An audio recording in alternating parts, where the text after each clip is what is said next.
Dream of the Red Chamber, Chapter 59. And while on the surface it looks like a quiet chapter about a maid weaving a pretty flower basket, it's actually a uh, a brutal crash course in economics. So we're going to see two worlds collide here.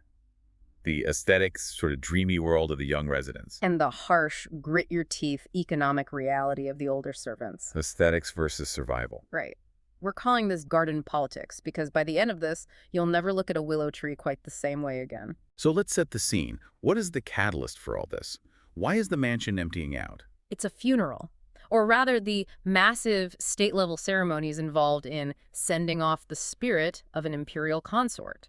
This isn't a quick service. It requires the physical presence of the highest-ranking members of the clan for a long time. So Jia Mother, the supreme matriarch, and the primary wife, Lady Wang, they have to go. They can't just send a card. Oh, absolutely not. And the source text gives us this very specific, almost military hierarchy of departure. You have the grandmothers and mothers loaded into sedan chairs, which implies a slow, formal procession. And then the men. Then you have the men, like Jia Zhen, mounted on horseback with their guards. It's a grand exodus. That sounds like a parade. It is. But the most important part is what happens to the Grand View Garden once the dust settles from that parade. It effectively goes into lockdown. Yeah, the source mentions that. The main gates and the corner gates were all sealed shut. Usually there's a bustle of traffic, messengers coming and going, but the text specifies that they seal the place up tight. They leave only one specific internal passage open, a small side door connecting Lady Wang's house to Aunt Shu's courtyard. It feels a bit claustrophobic. Yeah. Like they are sealing the young generation inside a fortress. Well, security is the priority. With the heavy hitters gone, nobody wants a scandal or a break-in. So the garden becomes this sealed ecosystem. It's cut off from the outside world. So who is left holding the keys? I imagine the power vacuum is huge. It is, but they've left behind trusted lieutenants. You have Yuan Yang and Yu Chuan. These are the top-tier head maids, the ones who usually shadow the matriarchs. They aren't going to the funeral. They're staying behind. They are explicitly named as the ones staying behind to guard the main rooms. Okay, so the Internal Affairs Bureau is still active. Right. And for the night watch, that falls to Lin Zixia's wife. She's leading a team of older women on patrol. So the parents are gone, but the hall monitors are definitely still there. Precisely. And the atmosphere reflects that. The text describes it as secure, but quiet. There's a sense that the heavy, suffocating pressure of formal etiquette has lifted. The kids by you and the cousins can breathe a little easier. They don't have to perform for the elders. Exactly. So let's fast forward to the morning after the departure. It's a spring morning. The text describes moist earth and green moss. Just rained. Sounds idyllic. It sets a very specific calm mood. It's fresh, it's clean. But of course, in Dream of the Red Chamber, a calm morning usually starts with a minor medical crisis. Right. Jiang Yin wakes up, and her cheeks are burning. She's terrified she's having a relapse of apricot spot ringworm. Which, frankly, is a delightfully gross name for a skin condition. It's very descriptive, and this minor itch is actually the catalyst for the whole chapter's action. Usually, Bao Chai, the ever-prepared cousin, would have the cure. She keeps something called rose nitrate. But she's out. She's given it all away. She's generous to a fault, always handing out her supplies to others. So she's asked to send her maid, Yinger, on a quest across the garden to get some from Dayu. And this is where the visual storytelling really takes over. Yinger sets off, and she's joined by Ruiguan, one of the young actresses who lives in the garden, and they're walking along the willow leaf islet. This is one of those moments where the author, Cao Suken, really flexes his descriptive muscles. The willows are just budding. The text describes them as gold threads and tender green leaves. And here's where it gets really interesting for me. Yimmer doesn't just walk past them. She interacts with them. She's incredibly talented with her hands. Yeah, she asks Ruiguan, do you know how to weave things with willow branches? Ruiguan says no, so Yinger decides to put on a show. The text says she starts pulling these tender branches with leaves still on them and weaving a basket as she walks. It's a living basket. That's the key image here. She isn't using dead wicker or dried reeds. She's using the flexible green branches of the living tree.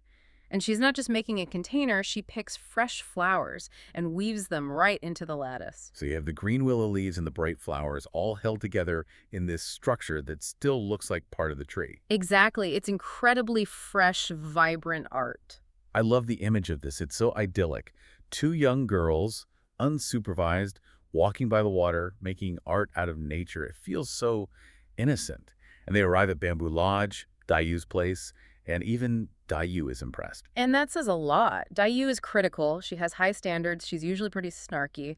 But she sees this basket and calls it fresh and unique. She even has her maid hang it up immediately. It's a nice moment of connection. Dayu gives them the rose nitrate powder.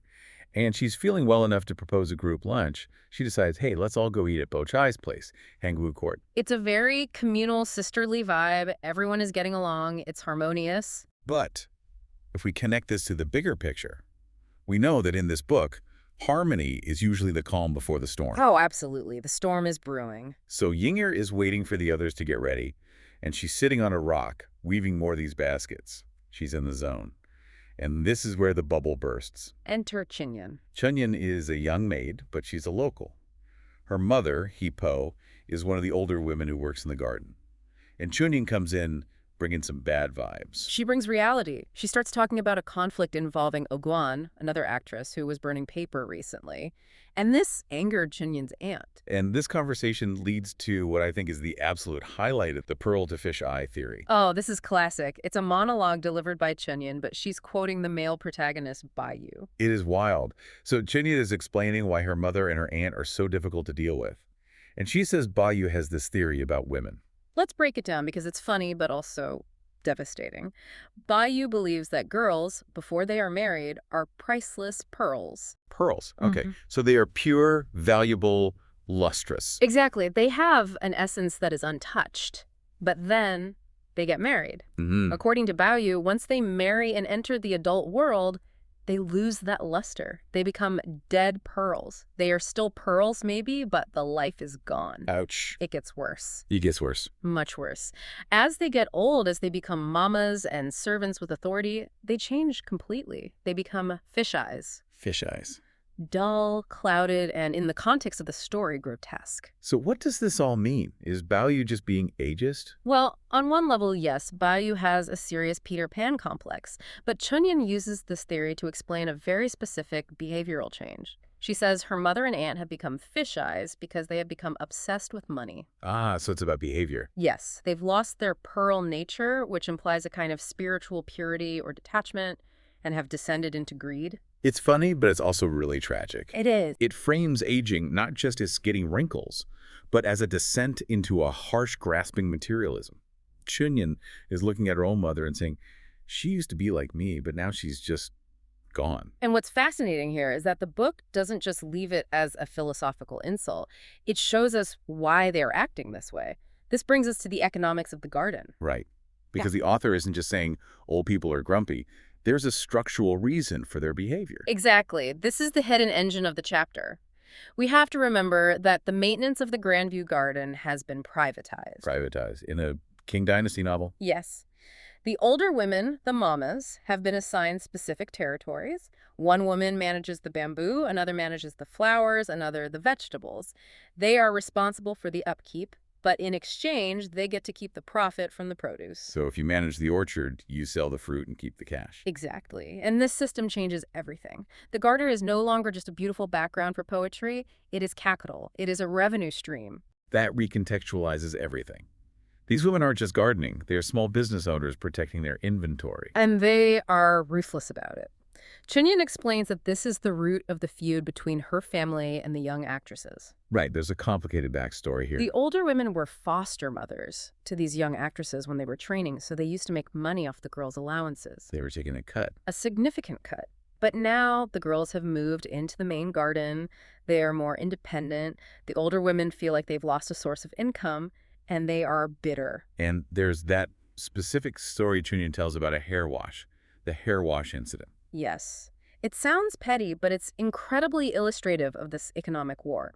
Fangwan, one of the actresses, wanted to wash her hair, and it caused a massive fight, which brings us all the way back to the willow basket. Right, so Yinger is sitting there happily weaving this beautiful thing, and Chunyan looks at her and says, you need to be careful. She warns her. She says, my aunt manages this land. She treats these plants as her personal capital. So every willow branch Yinger picks is lost profit. To the aunt, that's not a living basket or a piece of art. That's product being destroyed.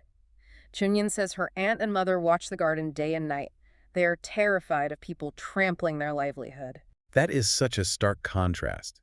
You have Yinger, the pearl, who sees the willow as art, as a gift for a friend. And you have the ant, the fisheye, who sees the willow as a line item on a spreadsheet. And Chunyin even says, they will come and complain, they will yell at you. But Yinger has a comeback. She doesn't back down. No, she asserts her status. And this is really important for understanding the class dynamics. Yinger says, essentially, I work for Baochai, and at Henglu Court, we declined our daily flower allowance. Ah, so they have credit in the bank, so to speak. Exactly. The masters and their top maids have a right to the garden's produce.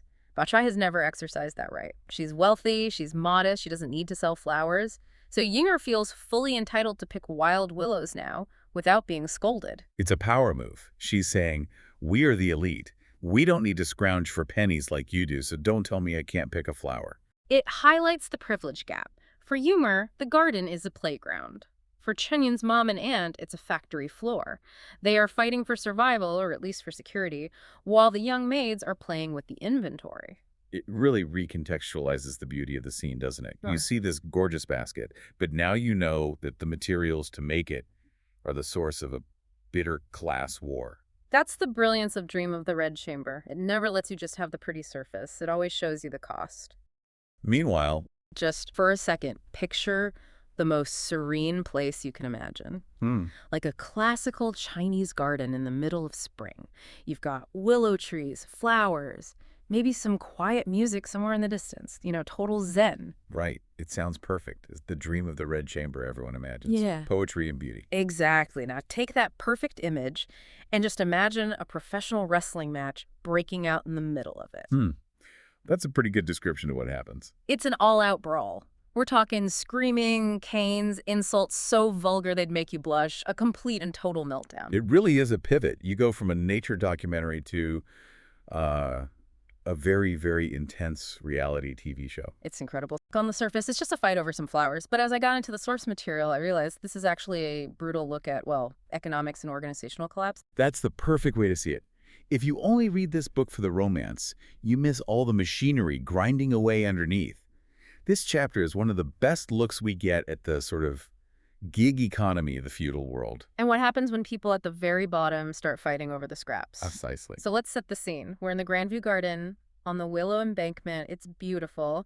And we have two maids sitting there, Yinger and Chunyin. So Yinger... She's just sitting there weaving a little basket out of willow branches and flowers she's picked. It's a very peaceful, almost artistic little moment. Until the antagonist arrives, Chunyin's aunt. And this is not a friendly family visit.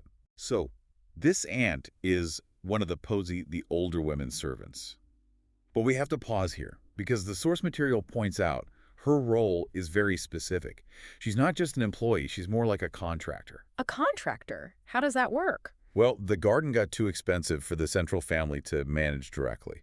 So they outsourced it. They assigned plots of trees and flowers to these older women. Oh, I see. So she's in charge of the willows. She is. And here's the key part. The incentive is profit. The deal is you manage these trees and you get to sell whatever they produce. The clippings, the fruit, anything. That's her side hustle. So the garden isn't a beautiful park to her. It's her storefront. It's her livelihood. Those willow branches are her inventory. Okay, that changes everything. So when she sees Yinger snapping off branches to make a toy basket... She doesn't see art. She sees someone looting her shop. She sees profit literally being thrown away. But, and this is the trap she's in, Yeah. She can't yell at Yinger. Because Yinger is the VIP. Exactly. Yell at Yinger. You insult Baochai.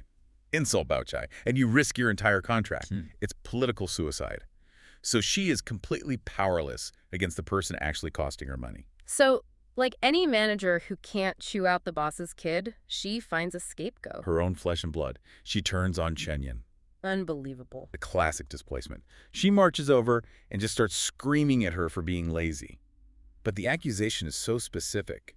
She says something like, you think you can use her as a shield. A shield. Or an invisibility charm. She's saying, you think her high status makes you untouchable.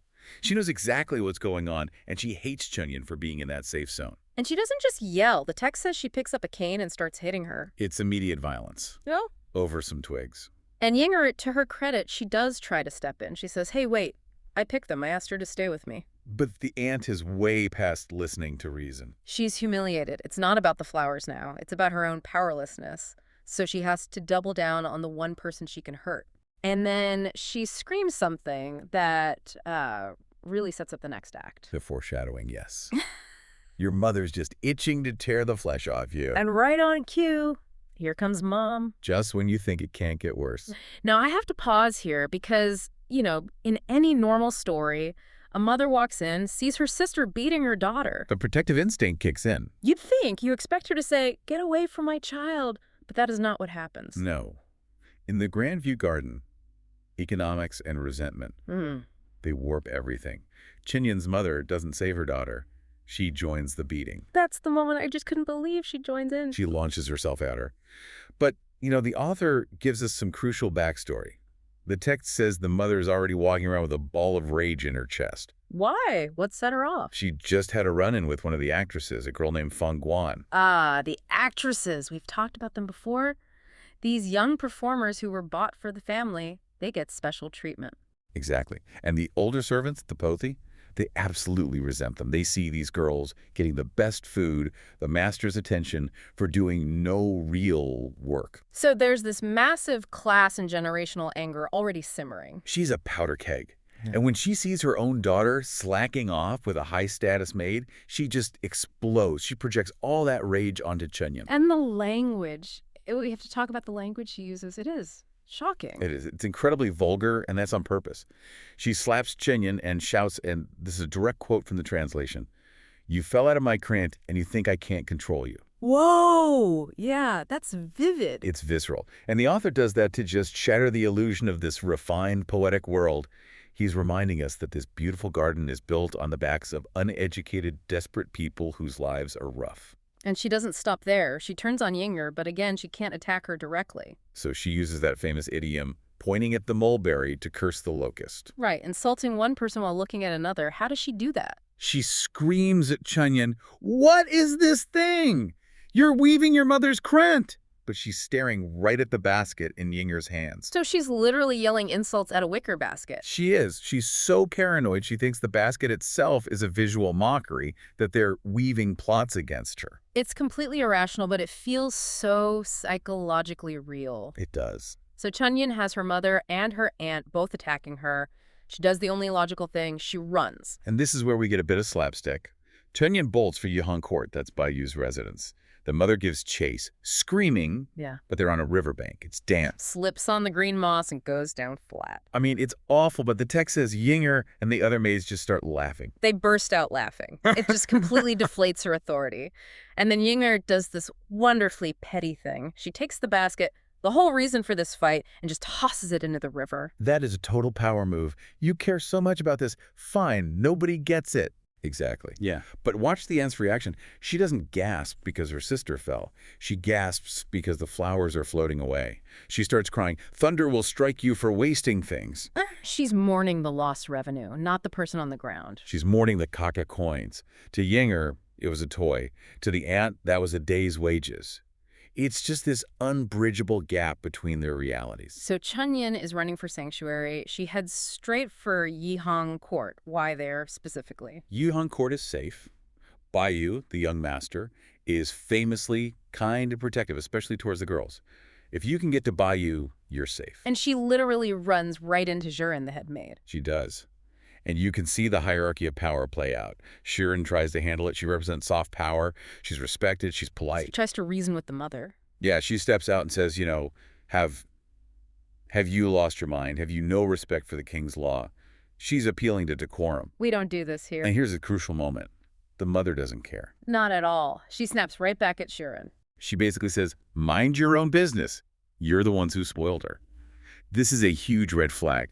A Posi would never dare speak to Zhurin like that. The system is breaking down. So Zhurin's soft power fails completely. Bayu is there. He's holding Chenyan's hand, being sweet and saying, "I'm here, don't be afraid." But he's not an enforcer. He offers comfort, not consequences. So the mother is still raging, and the situation is deadlocked. The nice approach didn't work. So then another maid, Musk Moon, steps up. Yes. And Muskamoon is a pragmatist. Yeah. She sees that lecturing isn't working, so she decides to escalate She doesn't argue. She just turns to a small maid and gives an order. Go get Pinger. That's the nuclear option. Okay, so remind us, who is Pinger and why is her name like a magic word? Pinger is the chief maid to Wang Jifeng. And Wang Jifeng is the Iron Lady of the household. She runs the finances, the punishments, the entire administration. She is terrifying. So Pinger is her right-hand woman. She carries all of Jifeng's authority. If Jiren is influence, Pinger is enforcement. She's the hard power. And the threat works. Instantly. The other women in the courtyard start warning the mother, hey, you better stop. If Pinger comes, you'll have to eat the consequences. But the mother is still trying to bluff. For a second. Yeah. But then the maid comes back. She doesn't even bring Pinger with her. She just brings a message from Pinger. This is the best part. Pinger wins the fight without even showing up. Yep. The maid just reports back. Pinger says to kick her out and tell Mrs. Lin to give her 40 strokes of the bamboo. 40 strokes? That's not a warning. No, that's a severe beating, and kick her out means she's fired. She loses her job, her housing, her entire livelihood. It's an economic death sentence. And the change is immediate. It's like a switch flips. She goes from a screaming tyrant to a weeping widow in a single sentence. She just crumbles. I'm a widow, I have no one, I need this job. And this is where the story just complicates everything, because on the one hand, she was a monster, but on the other, her terror is real. This job is all she has. It really pulls the rug out from under you. Yeah. You realize all that aggression, all that jealousy and rage, Mm-hmm. it comes from a place of deep, deep economic fear. She's been fighting for her life, in a way. And when faced with actually losing it all, she just begs. She begs Zirin and Baoyu for mercy. And because they are who they are, They give it to her. they do. They're Yeah. soft-hearted. Zirin sees her crying and says, okay, if you promise to behave, we won't report you. They let her off the hook, even after she was so rude to Jiren. Yes, because Jiren is, at her core, a peacemaker. She doesn't want to destroy the woman's life, so the mother apologizes to everyone, even her daughter, and leaves. So crisis averted, but then a little later, Pinger herself actually shows up. She does. Strolls in, all smiles, just checking on things. Jiren tells her, oh, it's all handled, don't worry about it. And Pinger has this great line, something about let people off when you can. Right. She seems relieved she doesn't have to punish anyone, but then she drops the bombshell. She says, you think this was bad? I've dealt with 8 or 9 of these incidents in the last few days. That's the real point of the whole chapter, isn't it? It's the aha moment. This wasn't some isolated fight.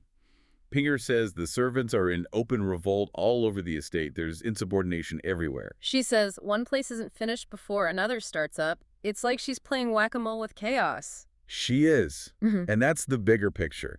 The garden looks beautiful, but the social structure is rotting from within. We are watching the slow-motion collapse of this entire world, all through the lens of a slap fight over a basket.